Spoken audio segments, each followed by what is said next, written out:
Simulia block अंतर्गत अंडराई पंचायत दिगिधाम श्री श्री जगन्नाथ मंदिर त्रिदिवसीय विश्वशांति महायज्ञ एवं वार्षिक महोत्सव पालित होई। वार्षिक उत्सव द्वितीय दिवस सुधा कलश यात्रा, घट स्थापन, गुरुसूर्य पूजा, घटमंडल आदि पूजन, विघ्न विनाशन, गणपति महास्नान, पीठ पूजा, षोडशोपचार पूजन कार्य आदि संपन्न होई।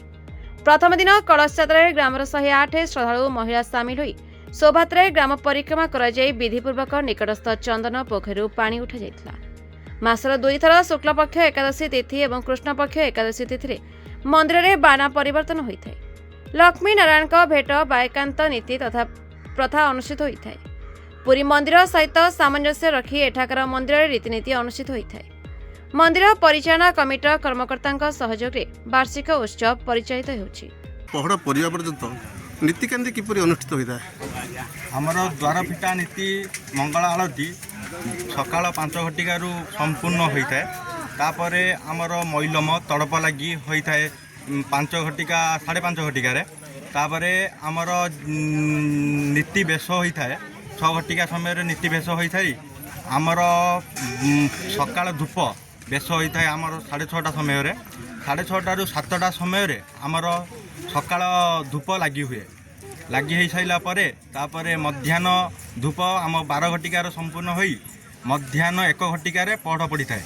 तापर 3 घटिकार पूर्ण 12 द्वार फिटा नीति संपूर्ण हो मंगल तापर आमर जमी प्रहड़ आलती होता है।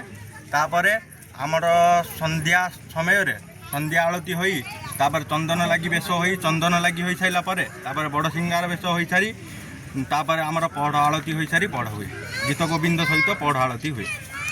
दैनंदिन बेश व्यतीत प्रभुंर स्वतंत्र अन्य दिन मानक कौन सब बेश होता है? आमर जमी सुना बेश वर्षकर 5 थर हुए प्रभु से 5 थर हेले एकादशी रथ उपर थे एकादशी होता विजया दशमी जो एकादशी विजया एकादशी रही रथ उपर महाप्रभु सुनावेश। तापर दशहरा तापर पौष पूर्णिमा कार्तिक पूर्णिमा आउ आमर रहा दूल पूर्णिमा 5 थर सुनावेश प्रभु होता। जमी स्नान पूर्णिमा गजानन बेश होता। तापर आमर जमी पौष पूर्णिमा पौष मास अमावास्या ठारू श्री पर्यंत से बुधवार कि शनिवार पड़े आम पद्म बेश अनुष्ठित होता है। बाना केते दिन अंतर परिवर्तन होता है? आमर मासक 2 थर बाना परिवर्तन होता है। शुक्ल पक्ष एकादशी कृष्ण पक्ष एकादशी आम बाना परिवर्तन होता है। गोटे प्रथा परंपरा अच्छी लक्ष्मीनारायण भेट प्रथा परंपरा कौन से? सेटा आमर एकांत नीति भाव परिचित।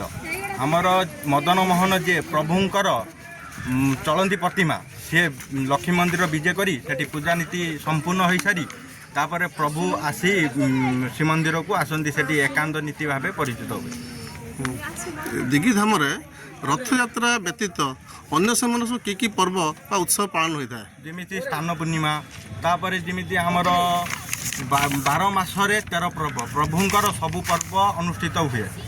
ता भीतर आमर जमी वार्षिक उत्सव माघ सप्तमी ठू 3 दिन आमर जमी वार्षिक उत्सव पालन हुए सेमती पालन हुए।